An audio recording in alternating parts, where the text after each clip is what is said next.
Welcome to the Deep Dive. We're the place where we really plunge into fascinating stories and try to pull out the knowledge that matters.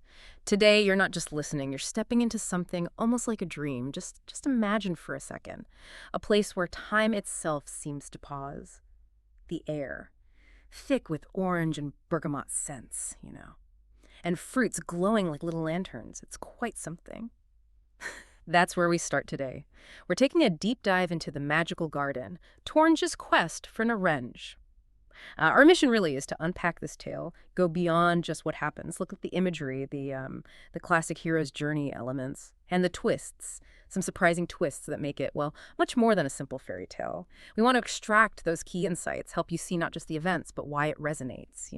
Absolutely. And what we have is this beautifully crafted narrative. It feels like an old legend, doesn't it? Yeah. Like a blueprint for adventure, courage, and like you said, some really quite profound revelations, unexpected ones. Yeah, about protection, freedom, Yeah. deep stuff. So let's set that scene. We're in ancient Persia, remote village, misty mountains, classic fantasy start maybe.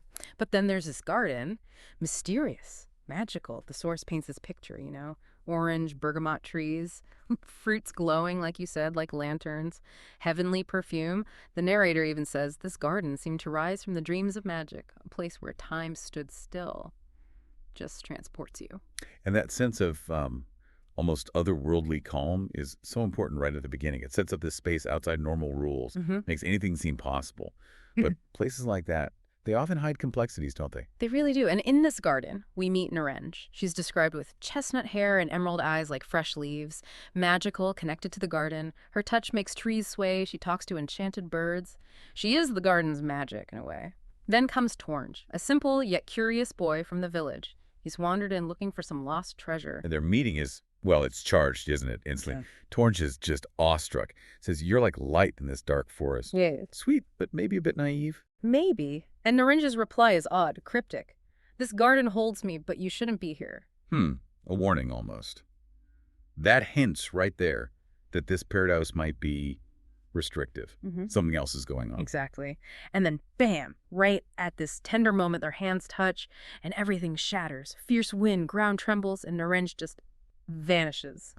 Gone. In a burst of radiant light. Violent. Sudden. Tornj yells, Narenj, where are you? But nothing, just silence. Well, the chirping of crickets, eerie. Yeah.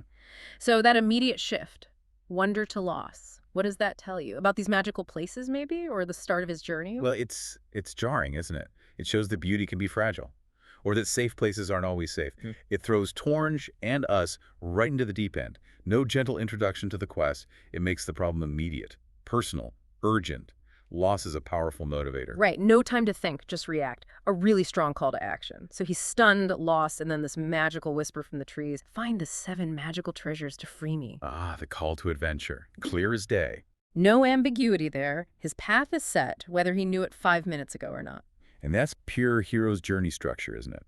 The call comes, pulls the hero out of the ordinary. Totally. And right on cue, the mentor figure appears. Shabnam, a tiny fairy with shimmering wings. Always need a guide. She lays it out. Narenj was taken to the underworld by the magic of the orange demon, the garden's guardian. You must pass 7 gates.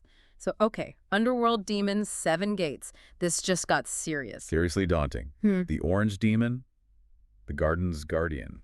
That's interesting. It suggests that danger isn't entirely separate from the garden itself. It's tied together, the beauty and the threat. Good point. And Tornge, he doesn't back down, finds an ancient sword beneath a tree root, makes a vow. He transforms right there from curious boy to, well, determined hero. The acceptance of the call. Then he does something smart, seeks advice from his dad, Rostam the Elder, a retired warrior. Experience matters. And Rostam gives this great advice. Your heart will guide you, but don't lose your wits, my son. That's crucial, isn't it? Not just courage, heart and head. Exactly. Suggests he'll need more than just bravery. Intuition, yes, but also smarts. Intelligence. It really signals that this is an internal journey, too. Self-discovery alongside the physical quest. The tools aren't just swords and amulets. They're wisdom, discernment. Right. So, okay, the journey kicks into high gear. He's got the call, the mentors. Shabnam even gives him a small pouch with a magical amulet, a key tool. Check, check, check. All the elements are lining up. And then he takes that step, crosses the threshold, into the stone arch of the first gate, enveloped by thick mist.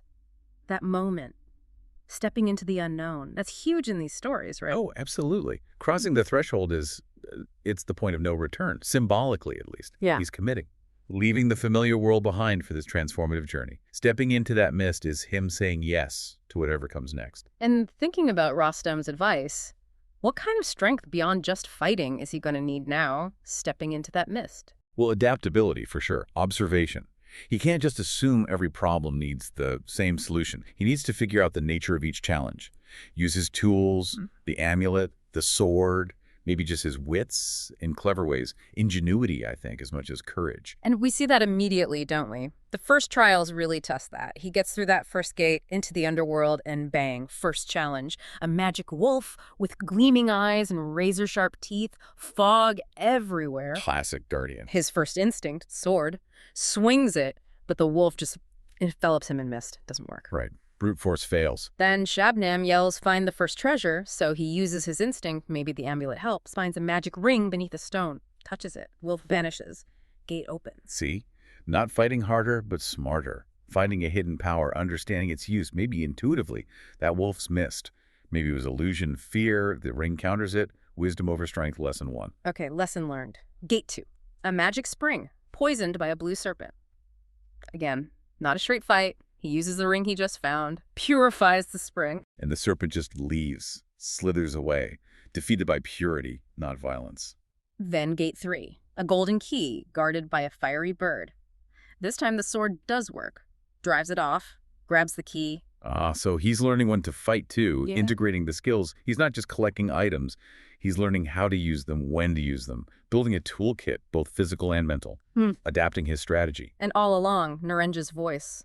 Faint, echoing, "Tornj, you're getting nearer." That's got to keep him going. A constant reminder of the stakes, Yeah. his motivation. So what does this all mean for him? Like you said, not just items, lessons, power. Mhm. He's evolving, right? Yeah. How is he growing beyond just getting stronger or collecting things? Oh, definitely evolving. He's mastering himself, really, learning subtlety with the ring, directness with the sword, and critically, the wisdom to know which is needed. It's that blend of intuition, strategy, and action. He's becoming a more complete person, not just a warrior. He understands power comes in different forms. A synthesis of skill and inner wisdom. I like that. And that synthesis is going to be tested. He reaches the final gate. The big boss awaits. The orange demon, described as towering orange skin, curved horns. Sounds nasty. The ultimate foe. And notice, the orange demon tied visually to the garden again. The guardian, the captor. It embodies that darker side of the garden's magic. Right, the final test of everything he's learned. Exactly. And the demon acts fast and snares him with its magic, chains him up. But Tornj is ready now. He uses the golden key and amulet together, breaks the chains. Boom. Strategy. Using the tools he gathered, understanding how they work together. That's the culmination of his learning. Proves Rostam right wits and heart. And then the fight is on. Fierce battle, sword clashing, magical flames. Epic showdown. Finally, a final strike, the demon collapses. He did it. Vanquished the monster. The outward quest seems complete. He's faced the big bad, won the fight. Hero stuff. Seems like the end. Yeah, feels like it. And right on cue, Narenj appears. Emerges from a burst of light, rushing to Torn. Reunion, happy ending. The classic reward. But wait, there's one more treasure, the 7th, the Mirror of Truth. And it reveals.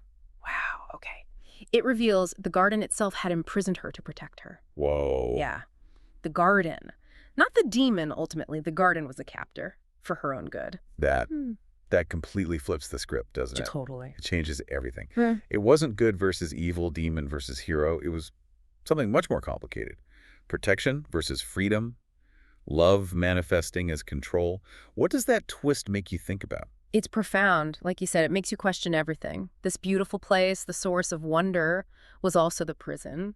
Even if it was meant well, Well, Love, but a controlling love, a protective love that limits. It's a paradox. it really is. The garden loved her, but kept her captive for safety. Yeah. It forces us to ask, what is true freedom? Is safety always the highest good if it means no agency, no choice? And Tornj's quest. Suddenly, it's not about defeating evil. It's about freeing her from an overprotective love. The mirror forces them, and us, to look deeper. Question motives, even loving ones. And Tornj gets it. His line, "The garden loved you, but I set you free." That's powerful. So much understanding in that. He understands the nuance now. It wasn't malice, but it wasn't freedom either. So they leave together. And the trees fall silent. The garden lets them go, maybe. Its purpose served. Bittersweet. It suggests that even magic has its time and place. The garden was a crucible, a place of learning and transformation. But the real journey continues outside. What lasts isn't the magic setting, but the connection they forged, the wisdom they gained. So they return to the village, changed forever. The garden itself, it fades into legend. Just a story now. A powerful story, though, about love, freedom, and seeing beyond appearances. Their love endures. That's the real magic left. And it brings us back to that closing question from the narrator. Would you leave the magical garden behind or stay within its spell? That really sticks with you. Makes you think about the magical gardens in our own lives, right? Comfortable situations, safe routines, maybe even relationships. Places that feel good, but might be holding us back. That's the real takeaway, perhaps. Recognizing those comfortable cages, because they are comfortable. They offer beauty, safety. That's why it's so hard to see them as limiting. We often prioritize that safety over growth, don't we? The mirror of truth for us isn't always about some external demon, but about our own fears, or maybe even the well-intentioned protection from others that keeps us from exploring further. That line between nurturing and caging, even if the cage is gilded. Tornj fought a demon, but Narenja's real freedom came from escaping a form of love that bound her. So it makes you ask yourself, doesn't it? What's your mirror of truth? What comfortable illusions might be holding you back? Are there gardens you're staying in? Perhaps too long. It's a deep question. The story really serves as an allegory for that personal courage, doesn't it? The courage to seek authentic freedom, even if it means leaving comfort behind. Evaluating our own gardens, making sure they're places we can truly blossom. Well, we hope this deep dive into Tornj's quest has sparked some thoughts, maybe given you some new ways to look at those gardens in your own experience. Thanks for joining us on this journey today.